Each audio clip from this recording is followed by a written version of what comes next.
Hey everyone, and welcome. Today, we're going to peel back the layers on one of the most fascinating topics in tech right now.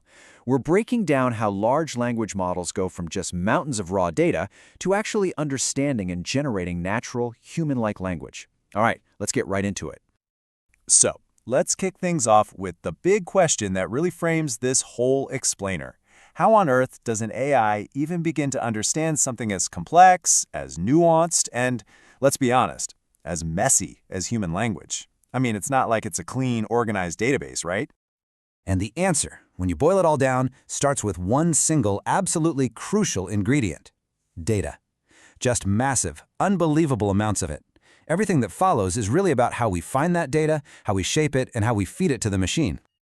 Okay, so with data as our starting point, let's jump into our first section and get a clear definition of what we're even talking about here. Large language models, or as you know them, LLMs. This definition really hits the nail on the head. LLMs have completely changed the game for AI. They've given machines this incredible ability to finally grasp the patterns, the context, and the structure of our language, and even to create it themselves. It's a true revolution. So what does this revolution actually look like in the real world? Well, you're seeing it everywhere. LLMs are the engines that can generate entire articles from just a single prompt. They're the brains inside the chatbots and virtual assistants we interact with. They can translate languages with stunning accuracy, figure out if 1,000 product reviews are positive or negative, and even summarize a giant report into a few key paragraphs. So if that's what these models can do, let's move on and look under the hood. What's the engine that's actually driving all this incredible capability? Which, of course, leads to the next big question. What is the actual technology that makes all of this magic happen? And the answer is natural language processing, or NLP. You can think of it as this amazing meeting point, this intersection of computer science, artificial intelligence, and linguistics, the study of human language itself. It's basically the bridge that allows computers to understand and work with our words. Now, the very first step in NLP, the most fundamental building block, is a process called tokenization. Before a machine can even try to understand a sentence, it has to break it down into smaller pieces, or tokens. This is how a computer learns to see the individual words and punctuation. It's the absolute first step before any meaning can be figured out. Okay, so we've got the basic concept down. Now let's talk about the fuel for these models, finding and preparing the data. This is really where we go from a messy jumble of raw text to something meaningful that the AI can actually learn from. Now, for anyone who's ever worked with relational databases, you know that world. Everything is structured, it's clean, it fits perfectly into rows and columns with a strict schema. Well, training an LLM is pretty much the exact opposite of that.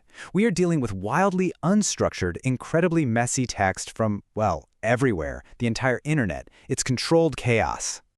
So how in the world do we gather this ocean of text? Well, there are a few key methods. There's web scraping, which uses automated tools to pull data from websites and blogs. There's the collection of huge text archives, or corpora. Think of them like massive digital libraries of books and articles. And sometimes you even use crowdsourcing to get very specific kinds of language data from a large group of people.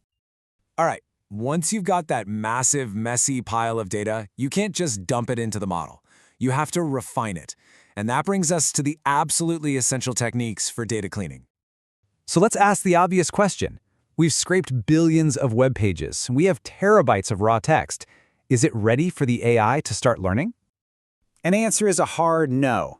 Absolutely not. You can't just put crude oil in your car, right? You have to refine it into gasoline first. It's the exact same idea with data. This refining process is called pre-processing, and it is non-negotiable. And this process usually follows a pretty clear pipeline. First up, we do that tokenization we talked about, breaking everything into words.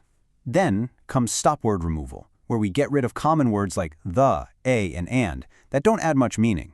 After that, there's lemmatization, which simplifies words to their root form. So running, ran, and runs all just become run. And finally, you can do something called named entity recognition, which is smart enough to identify and tag things like people, places, and organizations. But of course, the real world of data is even more complicated than that. So let's look at some of the more advanced strategies for handling the sheer scale and diversity of all this information. I mean, this is a super common problem. What if you're training a model for a very specific job, like analyzing medical journals, and you just don't have enough data? Or maybe the data you have isn't varied enough. What do you do then? Well, one really clever solution is called data augmentation. You basically create more data from the data you already have. You can do this by automatically rephrasing sentences or swapping out words with their synonyms. It's a fantastic way to artificially expand your dataset and make it much more robust. Another incredibly powerful strategy is transfer learning. This one's a game changer. Instead of training a model from scratch, which takes an insane amount of time and resources, you take a massive pre-trained model and just fine-tune it on your smaller specific dataset. The master chef analogy here is perfect.